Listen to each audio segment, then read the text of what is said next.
లేజీగా ఉంది కానీ టేస్టీగా తినాలనిపిస్తే ఈ సోంబేరి చికెన్ని ట్రై చేయండి. హాఫ్ కేజీ చికెన్లో ఒక ఉల్లిపాయ, 2 టమాటాలు, క్యాప్సికమ్, 2 పచ్చిమిర్చి చీలికలు వేసుకోవాలి.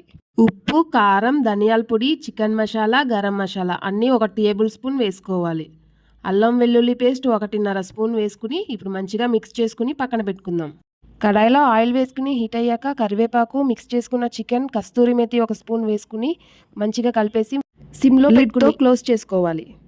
ఇప్పుడు 5 మినిట్స్ తర్వాత ఓపెన్ చేసుకుని 1 స్పూన్ నెయ్యి వేసుకుని కలుపుకొని మళ్ళీ 5 మినిట్స్ మూత పెట్టుకుని కుక్ చేసుకోవాలి.